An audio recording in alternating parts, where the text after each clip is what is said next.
All right, so thanks everyone for coming.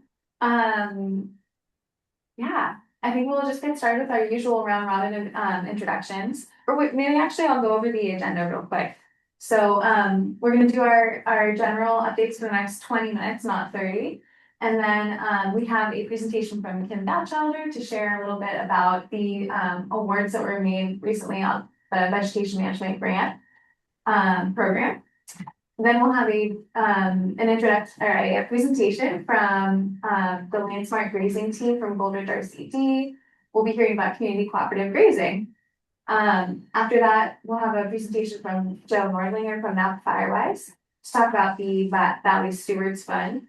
And after that, we should be wrapping up. So thanks everyone for making it. And yeah, why don't we go ahead and get started with our updates. And I'm going to start with an auspicious update from Ben Nichols. Oh man, starting off again. Putting you on the spot. Okay, so Fire Safe Sonoma, all of a week and 3 days in, what's that? I don't think you shared. Oh man, okay, well, so that anybody who hasn't captured it, I came on to the Fire Safe Sonoma team as the executive director on February 9th. Oh my gosh. So we've been drinking through a fire hose this last week and 3 days and getting my feet underneath me, but some great conversations already to date and looking to continue doing all that great work that we've been doing proactively for wildfire resiliency here in the county. We've got our leadership summit coming up in late March. And then the Fire Expo, the Earthquake Fire Expo is on the horizon with the countywide component at the fairgrounds in April. And then my team, kind of a continuation of what we were talking about for the strategy meeting for this meeting, a couple meetings back. My team is very excited about the skill opportunities as well. So we're looking to continue investigating the opportunities there. Great, good to have you, Ben. Thanks. And could you say a bit about Roberta's role? Since we were all, she hasn't been attending these meetings, but we're all like really familiar with working with her. So yes, so the executive director position is a new position that filled the hole that has needed to be filled since Carol Leone and then Roberta over the years. So it's finally a staff position.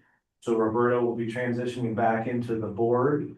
And then ultimately leaving the board later on in June, I believe, to pursue aspirations in Lake County and to bring some of that good knowledge and experience she has up into Lake County. So it's great. Yeah. Awesome. Thank you. Okay. That was a short-term retirement program. Yes, it was. Well, when it all figured out, I retired at the end of December and I didn't start until February. So I had a month. all right. You look so rested. Go to someone on Zoom. How about Caitlin Cornwall? Hi, Caitlin. Hi, Caitlin Cornwall, Sonoma Ecology Center. I think I should just punt to my colleague Bryn to give our update, kind of in the spirit of old people doing things and newer people doing other things. I think Bryn can cover our role. Well, I'll try my best, Caitlin. Hi, everybody. I'm an environmental planner and project manager at Sonoma Ecology Center. My name's Bryn.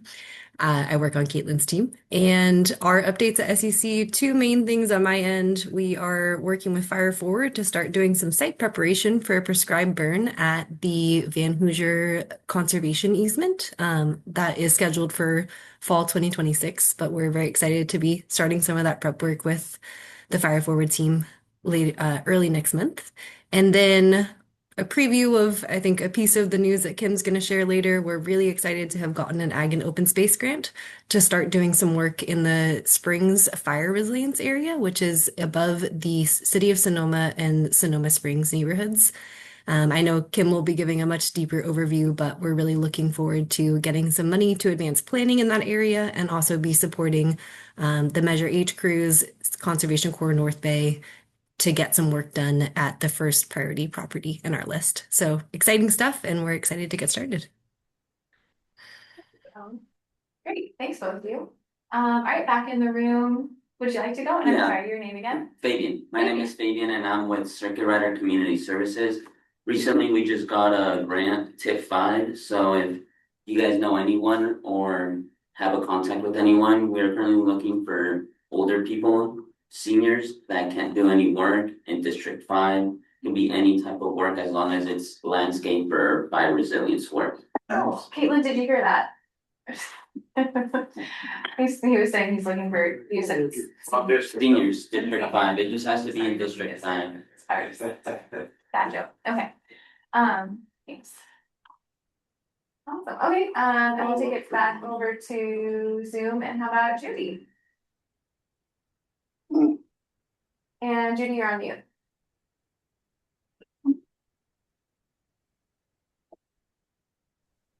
Okay. Your audio, maybe? Judy's. Let me shut off my. We okay now? Yeah, much better. Thank you. Okay. I couldn't get on my phone. Judy Rosales, Coast Ridge Community Forest. Our main updates right now, we're finishing our CAL FIRE grant, 165 acres of shaded fuel breaks across the 3 subdivided ranches and Muna's ranches.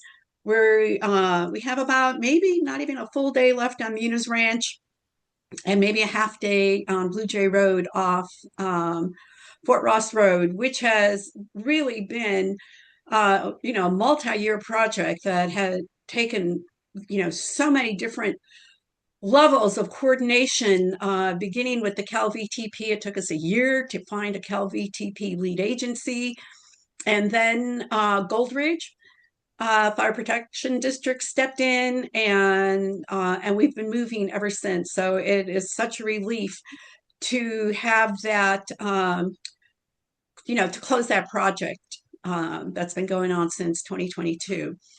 And we're thrilled to have received a vegetation management grant, which will allow us to build on our current Cal VTP with a PSA addendum that'll take it from 165 acres to 565 acres. And we're ready to go. We are putting the VTP on projects that have already been designed and mapped and submitted, but not funded. So we're excited about that, and putting together the NCRP capacity grant proposal. We have been working and now formalized partnerships with the Walla River Watershed Council, Timber Cove Fire Protection District, and South Coast Mendocino Fire Protection District. So we have a watershed-wide 3 fire district project that is huge. And we have projects mapped. They wanted a 10-year portfolio of projects. So we have a suite of projects that total just over 5,000 acres to complete in the next 10 years. And then, how this capacity funding could help us achieve that goal. So we have just been working diligently on trying to pull all that together with our partners and formalizing the partnerships and going to their meetings and getting all of this. And now that it's done, all of our organizations, we all just feel this sense of relief. We'll be working with the Kashaya, we'll be working with the Manchester tribe in Mendocino, and figuring out those partnerships with our local tribes, not so much in Manchester, but definitely with Kashaya, and getting them on board. They've been out on Muna's Ranch the last week with us, and it all feels good. we're pretty excited. I mean, of course, we want this funding, but we're excited about expanding and really developing these partnerships throughout the watershed. So that's and I just want to say, Matt Green is on his way over. We can only map these NCRP projects on one browser, and that happens to be mine. So I'm going to probably leave early when he gets here. Okay, thanks, Jerry. Thanks for letting us know. And good luck. Thank you. All right, and back in the room, Christopher. Hello, everyone. My name is Christopher Sage. I'm a landowner. I'm also on the steering committee of this illustrious group called the Forest Conservation Working Group. I'm also on the steering committee of the Bohemia Collaborative. Updates from West County side is one. I think I told some of you, but not all of you may have remembered, we had an incredible Fuels to Flow project on the upper tributary of one of our 3 tributaries that drains into Dutch Mill Creek. Big project with North Bay Jobs with Justice and Brock Dolman, taking invasive Douglas fir, removing that fuel load and moving it into gully stuffing as a little easier way to save fuels to flow. And it's obviously beginning a serious test in early December, but I just love the whole idea of broadening fuel reduction and forest management to the watershed, not just the fire shed, but really getting to water as well. Upcoming events right here with Fabian Circuit Riders and UC Cooperative Extension. We have a burn pile workshop coming up on March 1st. It's a public workshop. We already have 13 registrations out in West County. It's going to be in Occidental, so we try to provide an opportunity once a year for West County people to come to a burn pile workshop. I know they're all over Sonoma area. I read about them all the time. We try to keep up with Sonoma side. We also have work going on with, I have work going on with Tannery Creek Reserve, Gold Ridge Conservation District, Patty, Sonoma Resource Conservation District. We have on March 8th, we have a stakeholder engagement workshop to bring in all the adjoining neighbors and parcels that sit on the Taylor Lane all the way around Joy, sitting on the edge of the Tannery Creek Reserve, which is a 187-acre conservation easement directly managed by the Bodega Land Trust. So we're trying to engage and follow the great leads of community-based forestry groups in this county and try to get the community excited about working together on collaborative projects inside that conservation easement. We did one last year. This is the second round. Expect a larger crowd will be showing up this year. That's probably enough for me. Thanks. Sorry, thank you. All right, back to Zoom. How about Bill Hill?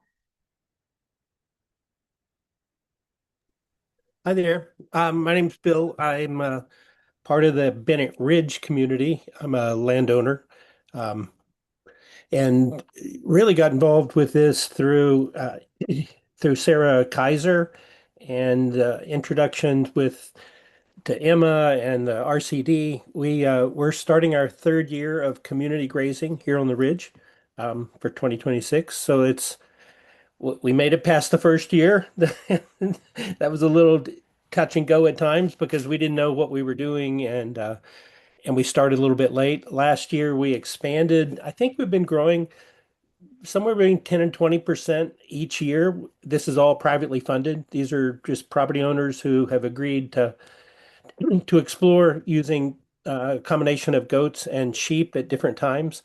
And it's been really exciting. It's been hard, trying to figure out this. Emma and her team, and we last year we got grants from the Resource Conservation District, which really helped. until this year when we didn't get grants and we had to tell everybody, oh, you're back to full payment for things. But I've learned a lot. I'm glad to share more. I don't know what you would like to know. I mean, I can tell you what we've learned and what worked well, but I can also just contribute as we come along here. Yeah, that's great. Well, and I think you and Emma have a presentation a little later this meeting, Okay. so we'll dive deeper in that. But Great. thank you. Perfect. Thank Awesome. you. All right, and Patty. Hi, Patty Aaron, I'm Community Engagement Specialist with Sonoma RCD. We're starting to start the process of going through the MBFIP applications and doing site visits, things like that. We're going to be tabling at the Fire Safe Sonoma Wildfire Mitigation Summit, and we're supporting the Tannery Creek Reserve Workshop. Lots of other things going on, but those are the highlights. Thanks. Awesome, thank you. All right, and then back to how about Brooke with Regional Parks? Good morning, Brooke Edwards, Sonoma County Regional Parks. And I just want to say, Ben, congratulations on your 4-week retirement. It's good to have you back on the team. We're a little worried there. Nothing new to report from Regional Parks, so I'll go ahead and pass it on to the next person. Thank you. Okay, great, thanks. How about Kelly?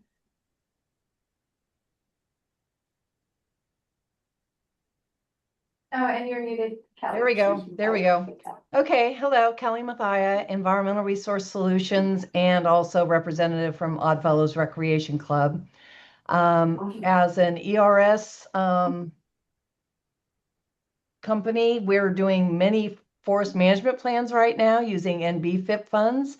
So that's exciting to understand goals and objectives for many of our clients, and that'll help them move forward with managing their forests.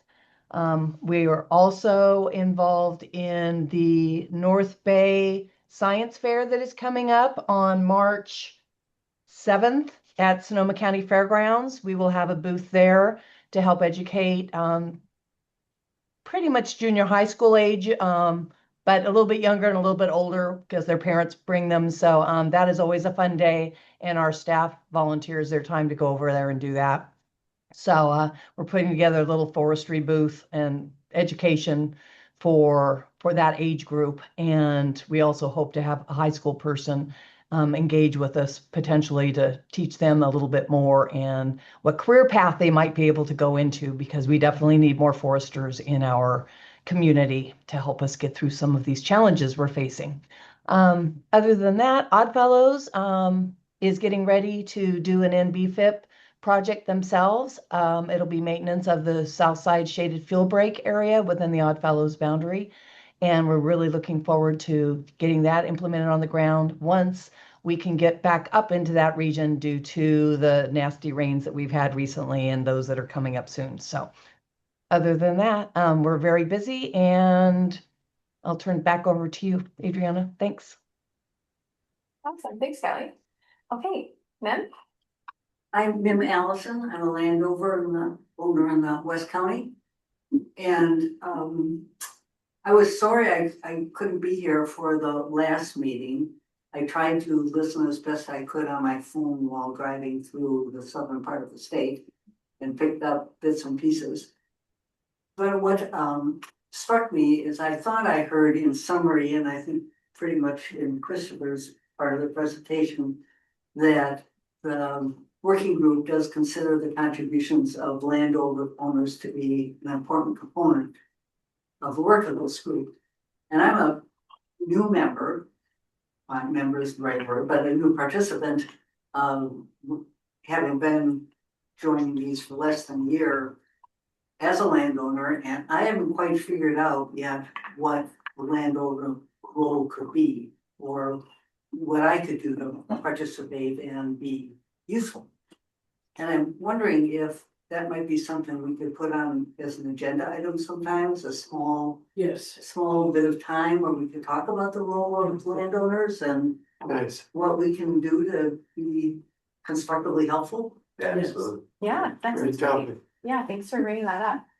Other than that, Just a warning though, Pam, it's like when someone made a suggestion like that, similar to what you just suggested, he became a steering committee member.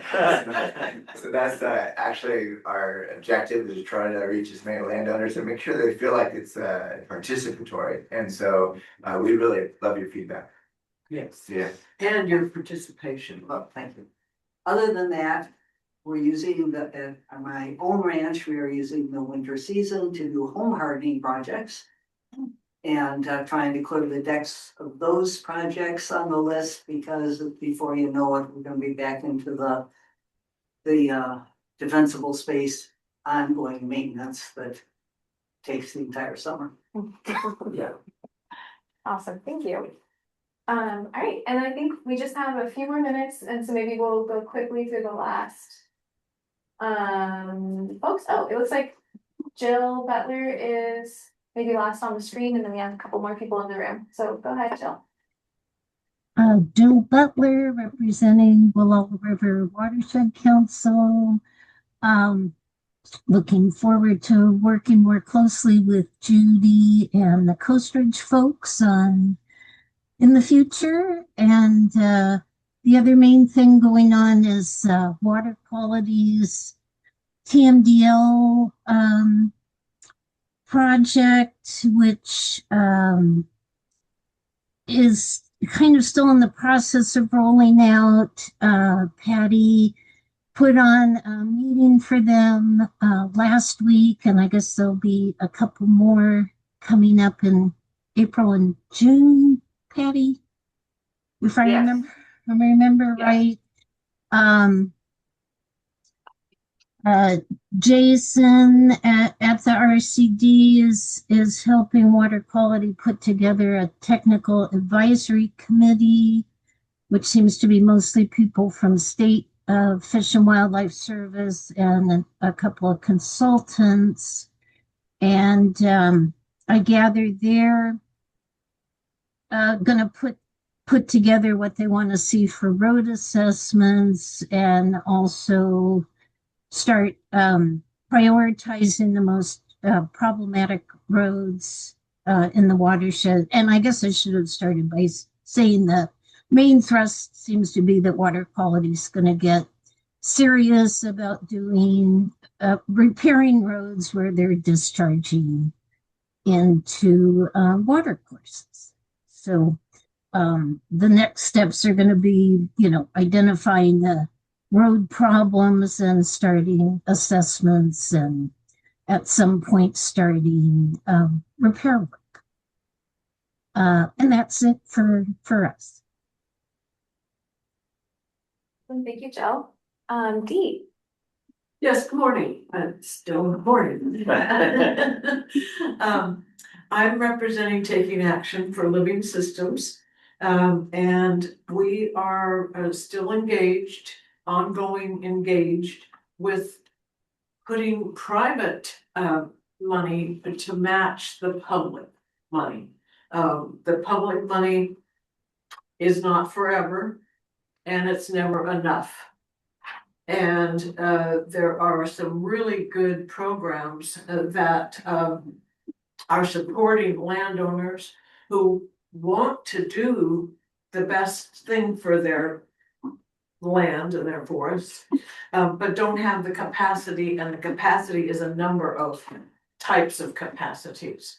And so I am really looking forward to hearing from Joe Nordlinger today on what Napa County has been doing successfully to support private landowners, but it also supports the public.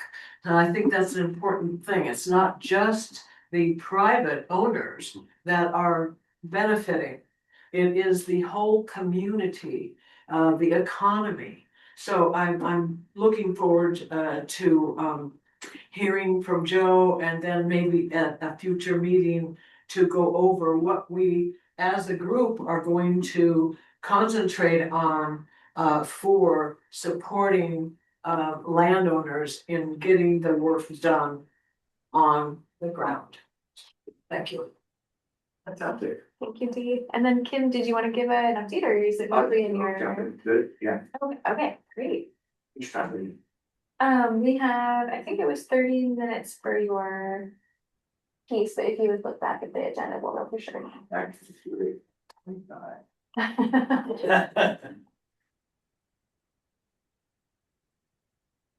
All right, can you guys see our screen? Okay. All right, well, thanks, folks. My name is Kim Batchelder. I work with Sonoma County Ag and Open Space as the Vegetation Management Coordinator.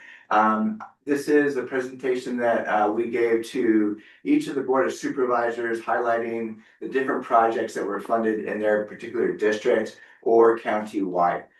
So I wanted to kind of take the opportunity to share some of these projects, give a little bit of background, but also in the room are some of the representatives. And so rather than me speak about their project, it might be fun just to have you all talk about why this project is important. We'll try to keep it to 30 minutes. And so with that, next slide. So I just wanted to kind of give you a little bit of background of why the Veg Management Program did this particular route.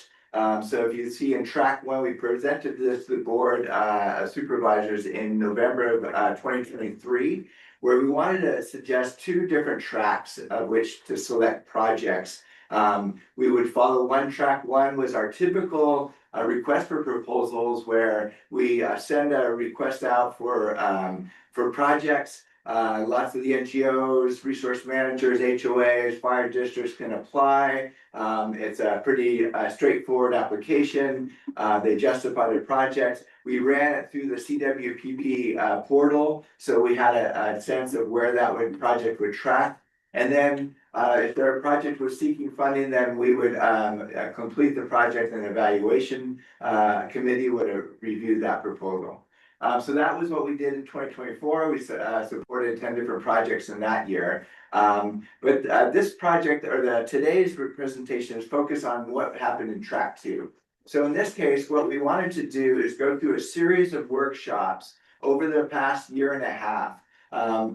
Thankfully, we had Goldridge and Sonoma RCDs supporting us through grants with the National Fish and Wildlife Foundation to help us think about how do we take something like what we did in June of 2023, a big conference out at Schoen Farm, where we offered a lot of different tracks for people to understand how to do fuels treatments.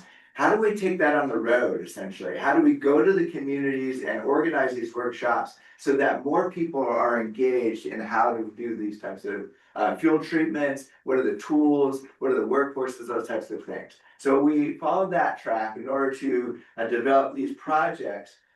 Here's the workshop series that we did. It's called the Resilient Forests and Watersheds Initiative. We had lots of different partners. I think I've shared this slide with you all before. We almost had about 200 different workshops or training events or field visits. And then also the thing that I thought was really interesting, not only just the participants, but 2,600 or 700 participants of all kinds of different types. But what I thought was really exciting to see, and this came up as we were finishing up our report out to the grantor, was that there was 203 different organizations who participated in one workshop or another. So the opportunity there was for landowners of all kinds of types to get involved with organizations that were close to them, that they knew maybe were neighbors, that they were part of an RCD district, or and so it just to me that was a really exciting fact that we had lots of different folks that were involved. So getting straight to the grants that were awarded, I'll work from District 1 and the District 5. So District 1, Jason Wells and the Sonoma RCD presented the opportunity to do VTP, environmental compliance analysis, for essentially the entire southern valley of Sonoma County. So this is really exciting to see, because there's a lot of projects that have been brewing in that area, but they lacked the environmental compliance part. This will be a desktop analysis initially, but then we'll have the ability that once we have projects more further developed, then we'd be able to do the local vegetation or biological and cultural resource surveys to actually get the work done in a much more efficient way. So in this analysis, we'll have about 114,000 acres, or almost 115,000. It was stretched from basically the county border on the middle of the Mayacamas all the way over into close to Petaluma and Roner Park. So this does overlap, the VTP does overlap with the one that was conducted by Permit Sonoma, but a lot of the Permit Sonoma areas were designed to focus on defensible space and home hardening. So they didn't focus on the wildlands area that is what's going to be the focus of this particular analysis. So they brought about $15,000 to match, and the grant is about $100,000. So moving into another project that is equally as exciting, and Bryn, if you're still on the line, I'm happy to get your input on this one. But this is the Sonoma Springs Wildfire Resilience Project. We're providing $200,000 worth of grant funding led by Sonoma Ecology Center. And we have the Sonoma Valley Fire District has been a really active member on this particular project, as well as CAL FIRE and Sonoma RCD contributing to this. One group I did mention is Ecological Solutions is going to help support this as well. We have a match of about $255,000 for this particular project. And the intention is to really stretch not only from that northern parcel, which we see in blue, that's going to be the focus of the treatment area, but then the other in yellow and pink represent the new, or the projects could help develop a huge buffer between the Springs area, the town of Sonoma or city of Sonoma, as a buffer for wildfires that could advance from the Mayakama area. Highly volatile fuels, and so those are the types of things that we're hoping to do. The total area that this the larger project wants to accomplish is about 700 acres. We're supporting funds to be able to support about 55 acres in that blue parcel that you see on the map. I'm sorry, Brandon, do you have anything you wanted to add to this? I don't. Sure, yeah, we're really looking forward to getting started on this project. I think I know that this area has been a topic of conversation and a top priority for the fire districts for a really long time, and it was particularly awesome timing that Kim's invitation to apply for this grant and the governor's suspension coincided at the same time as a hopefully pretty smart way to get some work done as we wait for that VTP to come out. So we're thrilled to get started, and thanks for your support. Absolutely. I think that's a really good point that I forgot to mention, is that this is going to be trying to apply the governor's proclamation to expedite fuel treatments. And that's something statewide that's been encouraged by CAL FIRE and the governor's office. And so we were originally reluctant because we hadn't gone through this process, and we weren't going to take the lead. So Sonoma Ecology Center stepped up and offered to take the lead on that. And it's a great opportunity to see an NGO taking the lead on this type of activity with that backup plan of having the VTP across the whole valley. So that's I think one of the win-wins of it all. Thanks, Bryn. Do you have a question, Dee? Yeah, are you working with Greenbelt Alliance? Yeah, so that's an interesting question. I happen to be on their board. Yes, okay. Just full disclosure. Thank you for that transparency.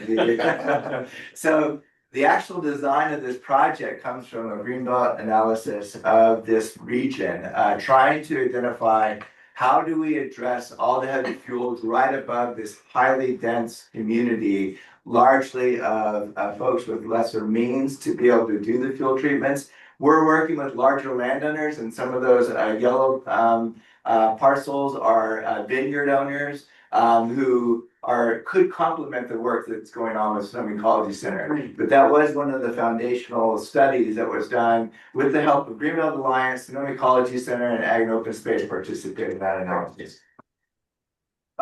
So moving on, District 4, a project led by Marshall Tuberville and Northern Sonoma County Fire District. This is a project, again, where initially Ag and Open Space, or the Vegetation Management Grant Program, made an investment into the vegetation treatment program for this region. So a VTP, an environmental analysis was done for this area, but we hadn't seen any projects come to light. And so this was an opportunity for a project that stretches about 5.2 miles of roadside treatments. We'll try to stretch it from 50 to 100 feet off the roads to be able to capture that very strategic line of defense up on Geyserville or Cloverdale Road, stretching over to Geyserville Road or Geyser Road. And so that project again was proposed by Northern Sonoma County Fire District. It will bring in funds from Measure H. Public infrastructure will also support. Lake County Fire District will provide some equipment, and then CAL FIRE crews could be working on this as well. And Calpines is a private energy supplier at the geysers. Is Napa County in this geography? Joe's gonna put a bunch of money into the project too, right, Joe? Count me in. Sure. But it is a VTP that was developed with the Northern Sonoma County Fire District. But I know that Marshall's also been working closely with Joe about areas closer to the Napa border. Okay. And fun fact, the CAL FIRE masticators have been moved in and have begun that process. Oh, Marshall, fantastic. making hay. Good, love it. What a surprise. Right. All right, so then the next project, again, up in District 4, Foothills Regional Park, and Brooke, if you wanna contribute to this one, that'd be great. We offered $177,500 for a grant to Conservation Corps North Bay. This is also matched with Prop 4 funding that goes directly to CCMB for up to $240,000. So we're able to stretch the funding that we're offering with that generous match by CCMB. And the way I see this is 22 acres in a regional park. That's not something we've typically supported, but we saw this as a really good opportunity to combine forces with what regional parks has already accomplished and be able to highlight some of the work that the CCMB crews could gain more experience and continue to improve the defensible area between that represents Foothill Regional Park. So it's highly visible, it's a very well visited park, as well as some high fuels that were burned in the Kincaid fire. So Brooke, do you have anything else you'd like to add? Yeah, just kind of dovetailing on what you said, Kim. We've been actively working in Foothill Regional Park. As you all know, Foothill was hit by the Kincaid fire. A lot of oak mortality occurred, and so there's a lot of woody material that's down on the ground, just waiting for that next fire to come through. Regional Park staff has been working on kind of cleaning up that material, burning it off in piles, with the long-term vision of really using prescribed fire to further reduce fuels and maintain that fuel reduction over the long term. So thank you, Kim. This project here will really dovetail well with what we're doing and really increase the pace and scale that we can return good fire to our park system. Thank you. That's great. Fantastic, thanks. All right, so our next project was presented to us as part of a CAL FIRE regional park / water board, or what are they called, CalAm Water. You can see the water tower is right over here in the kind of center part of the picture. The defensible, this is essentially a eucalyptus grove. Now it's only 4 acres of very mature eucalyptus. And so, but it is right on the border of a vulnerable community in this area that goes right up the watershed. So our intention was to work with Sonoma County Fire District, and who had already done the Cal VTP analysis of this project with regional parks, and Sonoma County Fire District was able to take the lead on proposing this project to be able to get heavy equipment on that hillside to get large stems off the hillside. And so that will help protect the water towers, the community above on the slide. You can see some large homes up there, and the high density communities down below off of Carriage Lane and those communities right there. So I think this is significant because it represents a real visual site where these heavy fuels exist right on the edge of a community, and the community themselves, the landowners of the HOA, are contributing $27,000 to this project. Kim, eucalyptus. I really am fond of eucalyptus, but my understanding, and it's a question, is it true that eucalyptus really saps water from close by underground water, or even, you know, along streams and rivers? And I wonder if that's true, and you can answer it later. Okay, that sounds good. I'll put a tab on that. I can Thank you. follow up with you on that. All right, okay. I don't have much time, so I'll just wrap up with 2 more projects. PPI is out on close to Mina's Ranches, out by Jenner Headlands, where both those communities, or those communities essentially, have been doing a fair amount of work on those projects. So this particular shaded fuel break stretches about 2.2 miles from Mina's Ranches to Fort Ross Road. So this is significant because that is a corridor that the firefighters would be able to access and be able to establish a good strategic line of defense, knowing that treated area was in play. Okay, so it's about a 50-acre treatment. It's a project that was presented to us via Permit Sonoma. They had done a lot of work on doing the initial VTP, understanding exactly what the vulnerable cultural or biological resources are, and they were able to do a lot of that legwork ahead of the proposal, and it was due to be funded by the BRIC grant. BRIC grant goes away. We came in and are able to support this project after all that analysis that has been done, so that we can get a win on these types of work. The Bohemian Highway South Community Wildfire Resilience Project. Adrian, you gotta work on that name, right? So this is a project that was developed by Gold Ridge Resource Conservation District in collaboration with the Harmony School, Gold Ridge Fire District, CAL FIRE, 7 different private landowners, as well as the Bohemian Collaborative. This is again an investment we've already made in the VTP in the western Sonoma County. And so this is actually action on the ground where we could do some initial biological and cultural resource surveys in this project area. And it represents an interesting pod, which is the Bohemian Highway, but it also provides a defensible space as we think about that other pod that's off of Honeve Road.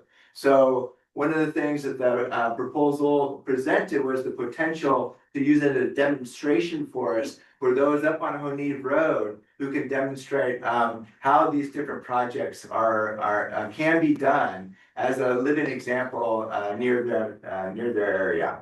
Quick question, does that include working with the forest of Harmony School itself? Absolutely, Okay. Yeah, that's kind of like the foundational piece. And then, but the public access to that property allows us to provide some good educational opportunities. Yeah.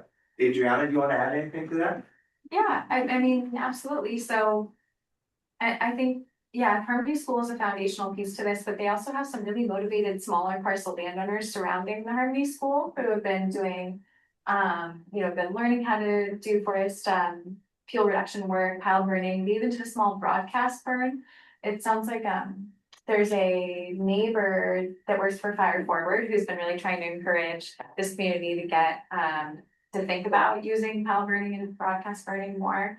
So that's been really fortunate. And this neighborhood is just very fired up about all this work. So we're happy to support them. And there's also to be match from the North Bay Forest Improvement Program. Well, we're considering your application now, and hopefully they'll be approved.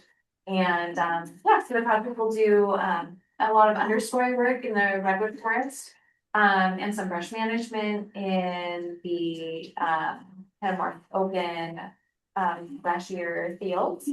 And hopefully we'll be a really fruitful demonstration to the community. I think it's worth stating that Harmony Union School District has environmental literacy and climate resilience as a major focus of the school. of its curriculum. Nice. And there's a number of projects over the years that have been carried out, including the water storage, that where the students are engaged, and I assume they'll be engaged and learn about what's going on with this project. So although it doesn't state it as an objective, it should, I would say, educational component for students. That's very good. Yeah, and my apologies, Adriana, I noticed that my copy and paste didn't work. This is from the last slide, PPI's match. This was a significant factor to this project, is that you brought a significant amount of match. Can you remind us how much that was? So 180 grand will be coming from NBFIP if they're approved, which they should be. And then we may also have some match coming from the State Coastal Conservancy. Perfect. So, yeah, and that'll be for not only the underground work, but also for some public education to and outreach to those Pony Road landowners to kind of extend the work and get them involved in this work. Say So, that again? oh, and Dee, I wanted to talk to you about this because you live on Pony. You guys should talk. We're talking later. So there's also gonna be a component of this project that does outreach to Honey landowners to get them to sign up for a future roadside shaded filbert project. Yeah, so we'll talk about that soon. All right, and so another project that was brought to us with from Permit Sonoma was actually right on the edge of the north side Russian River Shaded Fuel Break project. And it was developed by Permit Sonoma with a private landowner to provide a defensible space around an important communication tower. So that tower serves the sheriff's department. It's a cell tower, a number of other critical communication factors. And Ben will attest, when the Wallbridge fire came, they had to spend a lot of resources on the Mount Jackson communication tower, as it was severely threatened. If that goes down, then our communications to these different emergency departments under stress is lost. And so we're trying to get ahead of the game on this one. 18 acres of defensible space. The concentric circles are essentially the different types of treatments that will be applied. And I think it's going to be a really interesting project. Environmental Resource Solutions is taking the lead on that one. And then finally, no, not finally, the next project is a Coast Ridge environmental compliance. Judy mentioned this earlier. This is going from 126 acres to 560 acres as a value added to their vegetation treatment program. So this is the environmental compliance that will allow them to do future work for a period of essentially 10 years in those footprints. So again, it's more action going on with community buy-in, thanks to all the collaboration that Community Forest has done, as well as their partners with the private landowners, as well as CAL FIRE support on that one. And so this is the final project. This is the Santa Rosa Junior College Wildfire Resilience Program was given a grant for $150,000 to the SRJC Foundation. This is primarily for a paid internship program that was initially started in 2020 with funds from the PG&E Settlement Fund. And that paid internship basically is one of the sources of funding to be able to create our future crew members for state parks, regional parks, Measure H crews, people who get a good education on how to get the work done, don't have to get another side job to be able to do this work, but can actually get paid to be able to learn how to do that. So they offer, I think, between 12 and 16 positions per semester. And maybe if Brooke's still on the line, you can let us kind of verify that number. But essentially they produce a number of different interns or students that graduate from this program, so they are ready for work. And regional parks is really being able to pick them up, state parks, and we're hoping Measure H crews as well. We have a graduate in the room. Is that right, Ken? Yeah. Oh, that's fantastic. Yeah. 2020. Nice. 2020. All right, good. Well, proof in the pudding, right? That's awesome. Good. Brooke, do you have anything else you want to add to that? Yeah, the project is back up and running thanks to Kim and this funding, and it's about 20 students a semester now. And so we're running two levels of internships. One's a beginning, one's intermediate. And this really does help train folks up on how to use chainsaws, how to use good fire, how to do pile burning for fuels removal. And like you said, Kim, we've been able at regional parks to hire folks on directly to our crews from this program. Whereas, we usually would have to spend about 2 months training folks up on these different tools and different methods and treatments. Now we can hire from this internship, and pretty much folks are ready to hit the ground running. And again, helping to increase our pace and scale of fuel reduction and applying good fire to the landscape. State parks, private contractors, other organizations had hired from this internship. So, really important workforce development at the JC.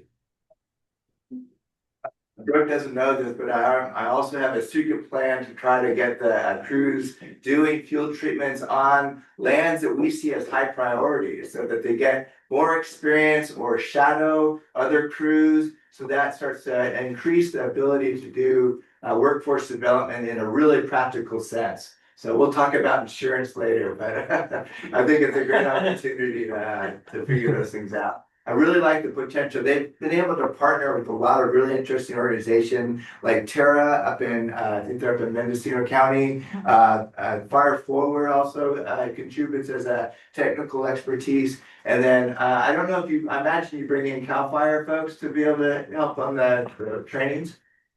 Bring in some CAL FIRE folks. Yeah, Terra up in Lake County.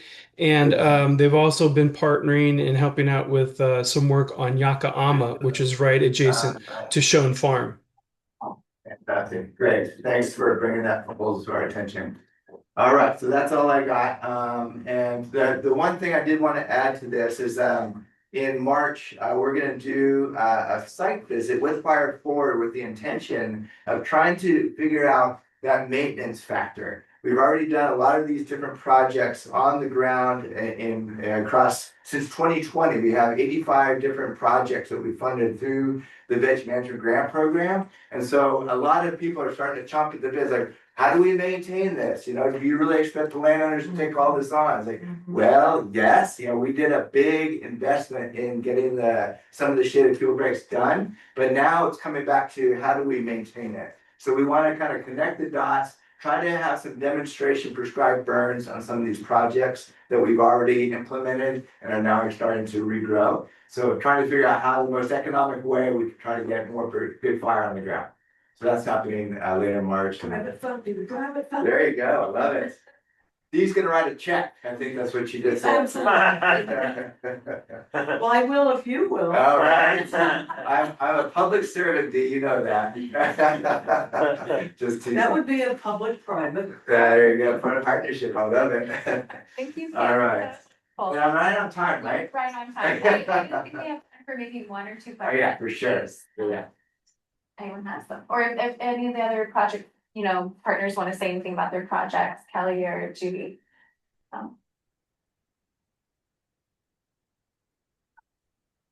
Yeah. I'm good. I think, Kim, you did a good job covering it, and I already gave my 2 cents in the check-in. So I'm good. Thank you for asking. And Brand, just to clarify, it's not a grant from Ag and Open Space. This grant is from the Sonoma County Vegetation Management Grant Program. And Ag and Open Space is just the clown that's talking to you right now. I won't rescind your grant though, just for that comment. All right, well, if there are no questions, then I think we can roll into the next presentation. But first I want to say thank you, Kim. That was really fun to see all the projects, and it makes me feel like we have such a rich portfolio of projects that we're working with, and that was only a small percentage of everything that's going on in the county, right? Absolutely. Right. I mean, super essential, but I just think oh my gosh, we're doing all that and even more. It's kind of amazing, and I feel like we should be proud of ourselves. Hey, Jen, I have a question. Do you have a number of acres of land on those 85 projects that you could, let us know about? Because that's an important number. And it would be really nice to know that. And 6,800. that's fantastic. That's a rough estimate. And So is it some of the 85. private? And some of it's public, some of it's private. The lands are mostly private lands, and that's been the really focus of this, is to try to assist communities who want to work together. We didn't provide funding directly to individual landowners. Right. They part of the obligation was they had to work together with landowners side by side, trying to figure out, coordinating with CAL FIRE and a local fire districts, trying to figure out who's doing what work, and so that collaboration. Environmental compliance has always been one of the big sticky points. So we made some initial investments into the VTPs that you saw, and now we're starting to see that come to fruition. Okay. Yeah. Kim, would you please give that total acreage again? 6,800. Wow, thank you. And how many private landowners? That's a good question, Deanne. I'll follow up. I'll wait. I can look for that. Yeah. Okay, great. Thank you for that. All right, I think we're turning over now to the Landsmart Grazing team. And I see Emma and Bill are here. Emma, are we waiting for anyone else? All right, well then, would you like to share your screen and Yes, take away? I would. Let me figure out how I can do a portion of my screen, which is what I do. Quick question, Kim. The 6,800 is the total acres of what that will be funded by this particular grant over time, or is it this year?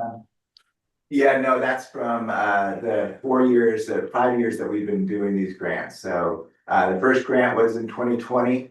Okay, and not measure H funds. I got you. No, right. Just the veg management grant, and then those that's just for the veg management grant. Got it. Thanks. Okay, we get Adriana. Yes, we're good to go. Thanks, Emma. Great. Hey everybody, I'm Emma. I'm with Goldridge RCD. I'm a project coordinator, and Bill Hill, who is a landowner in Sonoma County, graciously offered to be here today with me to talk about something called cooperative grazing. So I'm going to give a little bit of background on the Landsmart Grazing program, and then eventually invite Bill into this conversation. So thank you for having me here. So I really wanted to connect with everyone today and speak about how grazing can be beneficial to managing your land, and how you might be interested in something called cooperative grazing. So this is where you work with your neighbors and graze parcels together. So giving a little bit of background about the Landsmart Grazing Program, this is a partnership between Sonoma RCD and Goldridge. And it started in 2021 with PG&E settlement dollars that were through the Sonoma County Vegetation Management Program, like Kim was just speaking about. And first it was really focused on private landowners, so getting grants out to landowners to have contract grazers come out and work together on grazing their land. And then most recently, in the last couple of years, we've had a grant from the State Coastal Conservancy, which has been focused on implementing projects on public lands. And that's mostly been infrastructure projects, and then also some contract grazing. So Bill, who's going to speak later, was part. Oop, sorry. Did someone ask something? No. Okay. So Bill, who is part of our private landowner rebate program, he that process, you had to go through a ranking process, which included taking a look at the Sonoma County Fire Hazard Severity Zone map, and then also if you were going to graze more parcels than just one. There's multiple parts of the application process to be able to receive those grant funds. So we can talk a little bit about that later. But currently, we do not have any funding for private landowners, and we're always looking for more. So I wanted to show this image just about what wildfire resilience really is. And I think it's a nice depiction of the different parts of wildfire resilience and how they fit together, with really education sitting at the center of that. And so as we try to become more resilient in our communities, education is really going to be the piece that's going to move us forward, to help us understand how we can adapt to a changing climate, and use different tools. So I think some people in this group probably know about grazing, but I'm just going to give a little background around targeted and prescribed grazing. Targeted grazing is really using grazing animals towards managing vegetation in specific targeted areas. So we can think about kind of like a high number of animals that are moved frequently to aid the clearing of vegetation. And prescribed grazing is focusing on balancing not only the health of the land, but also the health of the livestock, and so what their nutrition is. And so we want to think about this differently from livestock production, because really we're working with these animals to enhance landscapes and manage fuels, and not using these animals for consumption. So on this slide, you can see that there's a few different ways that grazing can help manage our land. Things like being strategic about timing of animal utilization, which I'll speak to in a future slide. Understanding the landscape and what species that we're targeting. Focusing on increased soil health and how we can create more native plant populations and increase our water holding capacity. And then finally, grazing animals are really fun, and they give the community an opportunity to connect with each other and agriculture and their neighbors. And so just promoting that, I think, is really important. So this is just a slide showing the different animals that we mostly utilize for grazing in Sonoma County.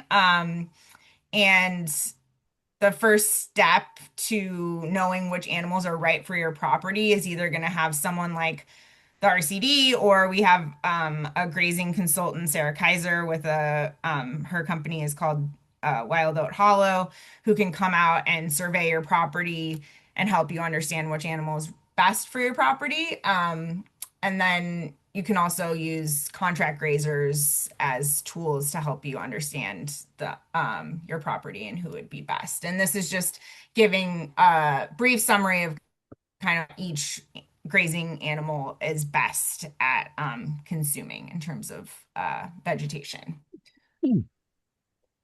And then we get into just timing. So right now, Bill will, I hope, speak a little bit more about this, because they're doing 2 grazes in their cooperative this year. But right now is like grazing season starting.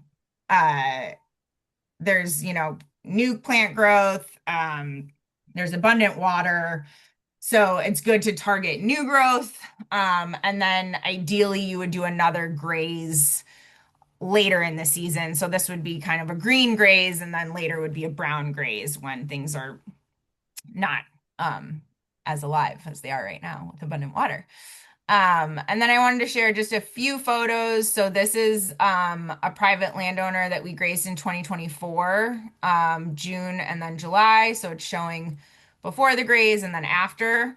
And just it looks pretty good to me, like pretty awesome. The animals did really good job. And then one other photo. This was a later season graze, so July and then October. And in this situation, the contract grazer would probably need to bring supplemental nutrition. So they would be bringing out, hay, or alfalfa, not hay. And yeah, feeding that to the animals as well, because this doesn't have a lot of this is not super high in nutrition. And then my last photo is just of this is up think it's up in Hopland. It was a photo taken by John Bailey from UCCE, and it's showing this fence line here you can see is where the fire came through, and this side was grazed and this side wasn't.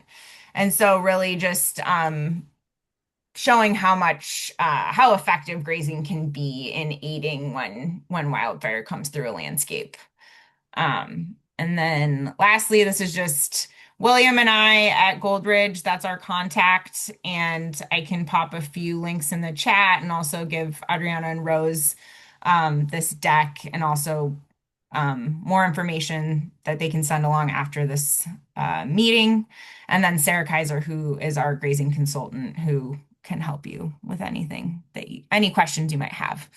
But I wanted to now just pass it off to Bill. Bill is a landowner in Sonoma County and benefited from one of our grants, and it has kind of tumbled into this bigger thing. And so I think it would be really cool for all of us to hear from him and his experience and what being part of a grazing cooperative has been like, and just kind of the challenges and how it's morphed into what it is today. So thank you. Thanks, Emma. Yeah, thanks. So thanks everyone. It's always quite interesting.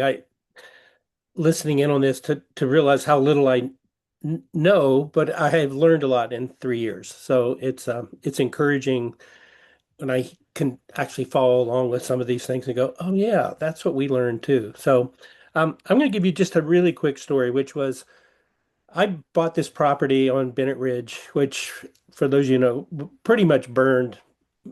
I think there are 142 properties up here and 130 of them burned in the Nuns Fire in 2017. So it was very traumatic. I bought 4.25 acres of property from the original landowners who were 87 years old when the fire came through. They're still doing well. They're 93 years old now. It's been 6 years I've been up here, and but it was a real wake-up call for me. I lived in San Rafael and saw lots of goats, particularly goats, grazing in the foothills around my house in Terra Linda, and thought, well, why don't we have goats up here or animals? And did a little bit of research and was basically told, yeah, everybody likes the idea, but it's really complicated because there's so many different property owners with different vegetation needs, and it's privately funded, and we just haven't been able to coordinate it. So I kind of put it on hold, and then got a call at one point from, I can't even remember who it was originally, but Sarah Kaiser was certainly part of that, to say, we're exploring funding between public and private land ownerships on a specific grant. And because Bennett Ridge is right up against Annandale State Park, we were hoping that was going to be a possibility to get some grants to do these public and private. Turns out that didn't work for other reasons on the public side. But it got everybody excited enough, and that year we pushed through and were able to do a graze of, I think, the first year, so that was 2024, of about 24 acres with maybe a dozen property owners. And it was late in the season because we were late starting. They were primarily sheep because people had already committed. I mean, again, we were learning all this like, oh, I see. You were supposed to commit in October to find a good grazing team in March, April, May, June. And so there was a little bit of consternation in the community because people had paid for this and nothing was happening. So I think it was almost July before the sheep came in that first year. And that was one of those years we had an early fire and people were pretty freaked out. So what we learned is the second year it gets started early, and we employed a different grazer, Coastal Land and Livestock, who have just been amazing. They're our grazer this year also, and Paige Lynn and her team, all women grazers, are really just they become part of the community. Because they're here for 6-8 weeks. They're they have they're moving their animals through, they're interacting with the community. It was really pretty special last year. So, and then we were able to get a grant. I think, Emma, was it $25,000 last year so about half of what the people had committed to got covered by a grant, which was particularly great. But the good thing was everybody signed up before the grant. The grant was a surprise. And so we didn't use that to coerce people. And this year we told them going in, there's not going to be grant funding this year. And we added another 20% of people. I think we have currently about 36 acres committed. And the biggest thing was learning that if we could do two grazes, and we learned this from, I would say primarily our grazer from Paige Lynn and her team saying, on that green graze, we'll probably bring in goats. They can really go at it. They have a lot more nutrition. And then the brown graze, which will likely happen in June, it's a lot easier because you've knocked down some of these tall grasses, and it just they know the property a little better and they move around. But it's still, let me tell you, it's a lot of work. Every time I see somebody go, why is it so expensive? Well, we found about $1,600 an acre, just to give people an idea. Well, you had to move these fences every day almost. You're there at night. We had guard dogs on the team, but there's coyotes and mountain lions drop through here. So you've got to really be cautious of that. And they've got to move quickly and bring in last year because it was late in the season when we just did the brown graze. Their team had to bring in alfalfa. And again, that's another whole adventure. So this year, we've got about half of it. We offered two options. We said, if you do two grazes, it will give you a discount on the second graze, but it's less than twice as much, but it was still more expensive. And we were pleasantly surprised. 2/3 of the commitments were for two grazes. So we're seeing the fact that people are understanding that this is not an apples to oranges comparison. That was, I'd say the first year was, well, I can string cut everything for $500. Why would I spend 3,000 for this? Well, nobody string cuts 4¼ acres on my property. It's just too steep and rocky, and the animals love it. And so this combination of, the animals being here, employing local people, and we are seeing the seed bank improve. My property, I can tell you, I'm looking out at it right now. It's dramatically improved by not having so much thistle. Scotch broom has disappeared in a lot of places, and as Emma and her team have explained to us, and Sarah, it's the seed bank is like they're coming back, and so we're cautiously optimistic that this year with a double graze, we'll really we'll see an increase in how that happens. So that's the good news. The challenges, I made a little lessons learned. You have to start early. Grazers are committing themselves. They need to have a plan. And we had to have we had three people that primarily led this, myself and two others. One of the gifts was one of the leaders of this who probably carried more of the load than anyone, is a landscape architect, and she did maps using, standard tools online and Google Maps so that people could get an idea of what they were grazing. And that we could then give directly to the grazers, and the contracts were drawn up with that. Huge win. Still requires a lot of herding of cats, not of sheep. They seem a lot easier than cats to get everybody to pay on time and do all this. But we've never had anybody not pay. We've never had anybody go, I wasn't happy with the situation. But it takes commitment from the community. I'm a graphic designer by training, so I created I made a little patch for us in our first year because I think it ties Okay. Oh, that's great. it's really fun. And so what we have found is it's really important to get the community involved in the fun part. Like when the goats go up Barty Road, it's hilarious. I mean, the people come out, and we had a little barbecue last year. It's really become part of and you get a lot of older landowners up here, and they say, wow, we remember when there were sheep here all the time. This is so great. So it's inspiring to me that it can happen. It's challenging, and it's not inexpensive, but like I say, what we're trying to do is explain that yes, you were paying $500 to string cut, but you were only string cutting 10 feet from the edge of your driveway and your house. as opposed to if you've got 2 acres of lands and the parcels up here vary from about an acre to 10. Um, it's just a whole different experience if you can think about the ecology of it than just the cost. Um, so the maps were really important, having events, having the women grazers were, everybody would see them out working and would stop by and send pictures in and stuff. It really gave the community a real lift. I think the challenges really are just different land conditions up here. There's not so many fences. That's not been the problem, but the fact that they have to create mobile fences with uh, electric fences using solar, it's a lot of work. I don't know how these women do it sometimes. I mean, the hillside is 45 degrees and they're pounding stakes in the ground, and it's really not an easy job, but they made it look easy, and I think no animal injuries have occurred in the last year. We had a few problems the first year, but we learned. And then seeing this return. I mean, I'm looking out there now and I can see wildflowers growing that weren't here before. Um, just hoping other communities can find us, because it doesn't take a huge group. Three of us have basically managed this, and ways to connect with other groups like you all.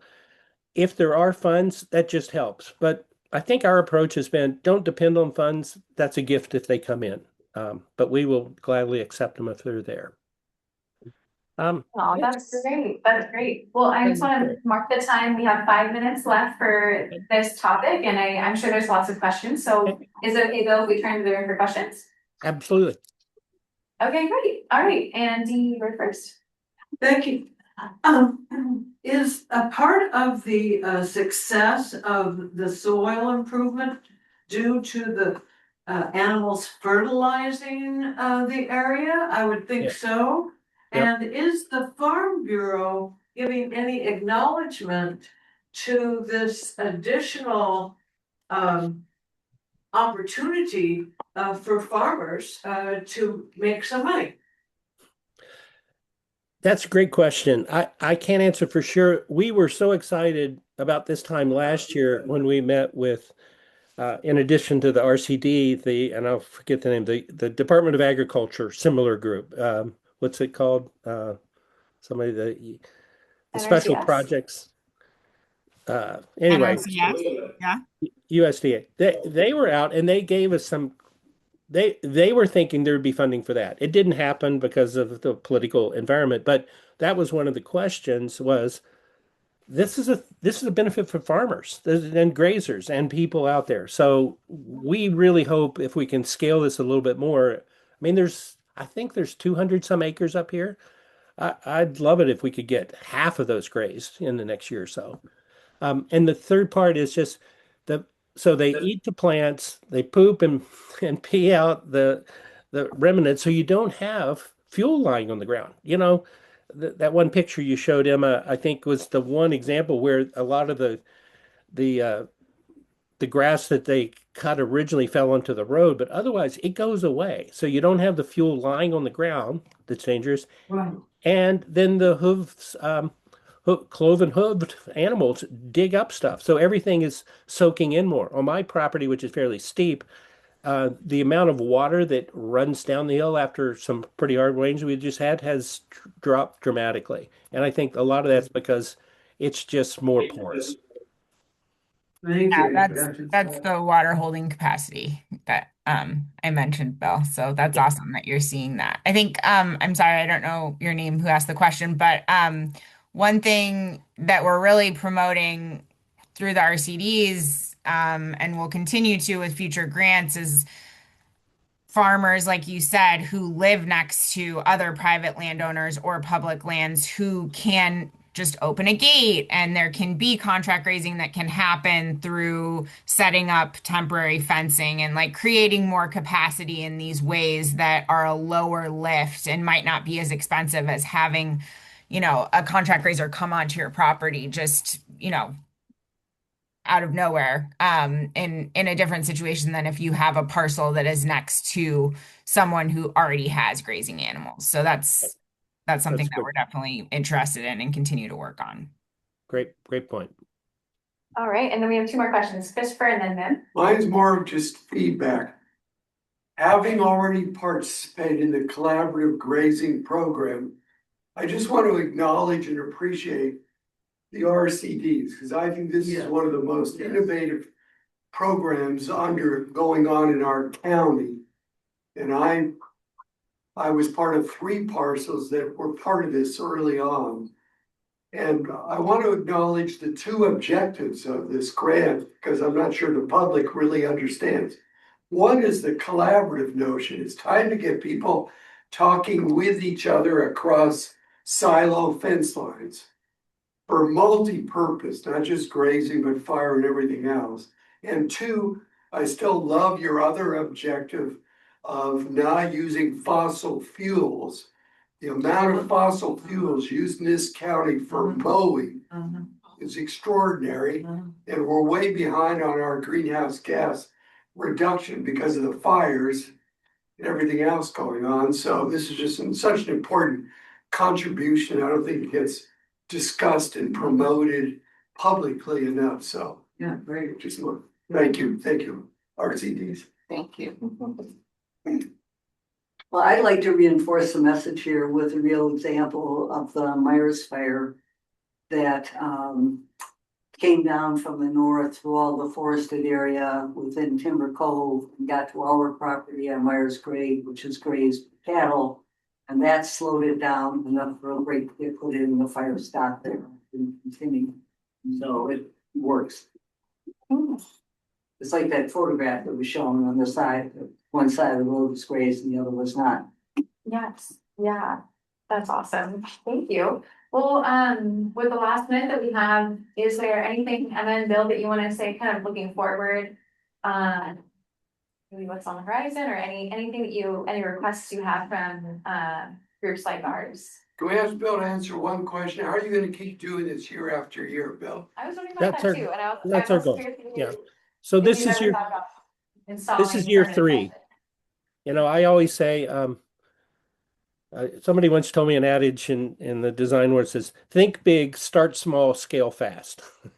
We thought big and we started small, and we didn't get over our skis too much. I do think we could scale this, and having community support is a huge part of that, and we're building that, but we need to get bigger than Bennett Ridge. I mean, it's 200 acres, but it's still and it's pretty open up here. You know, it's not like Coffee Park or anything, but so for us to be able to stay involved with our RCD, and I think that was a great comment. I didn't know anything about the RCD, and when Sarah said that, I was like, okay, we get to know you all. So finding out that, and then if there are other communities that we could help, I retired 2 years ago, and I'm actually retired, so I have some time to commit to things like this when I can see that people care about it. So maybe there's a way to fulfill that a little more.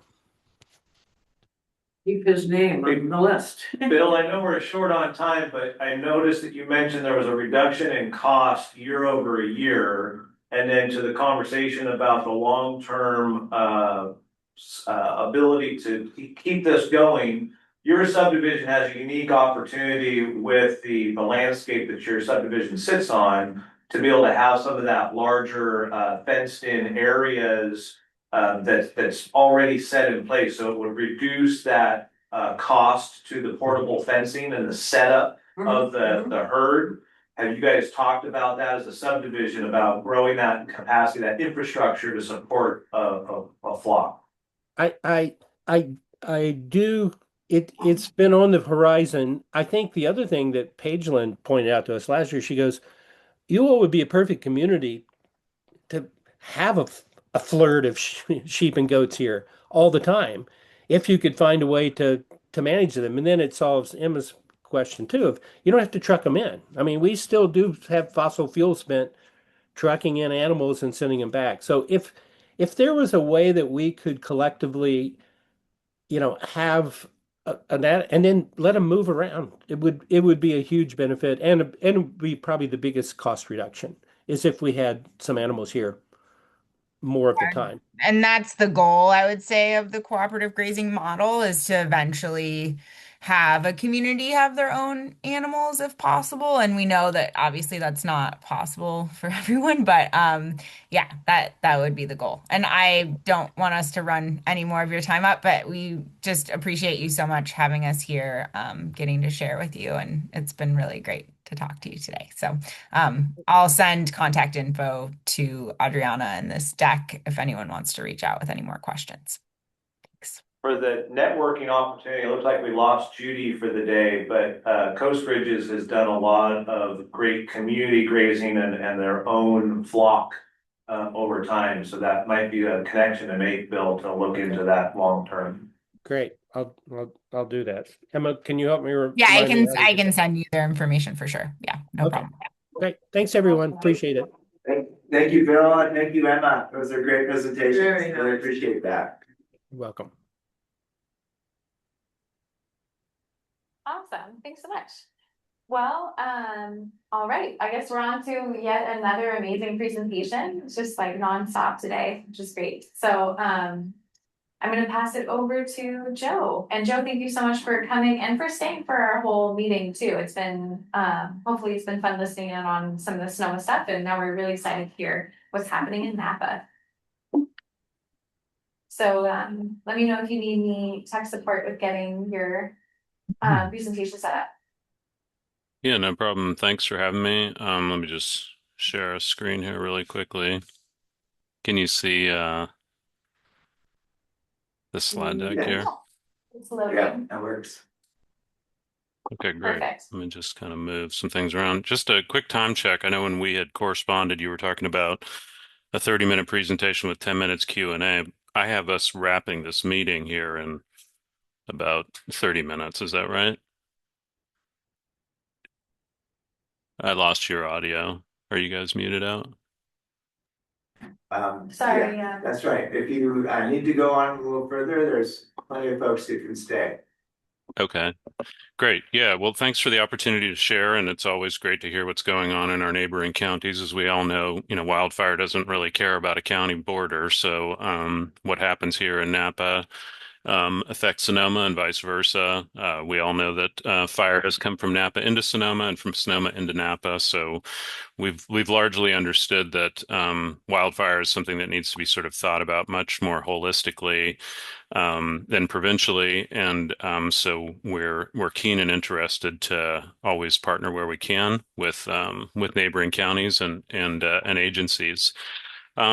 So what I thought I'd do, I mean, in general, I was going to just speak briefly to sort of my background, Napa Firewise's model, but mostly what I would like to focus on is an initiative that we've been working on for some time now that may or may not be useful over in Sonoma.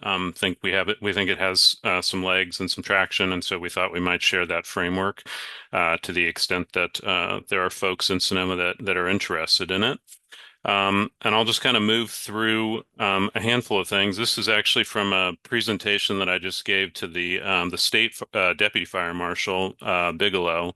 CAL FIRE's really been a big part of helping to establish this initiative that is our enhanced resilience site framework. In Napa, we call it the Valley Stewards Initiative.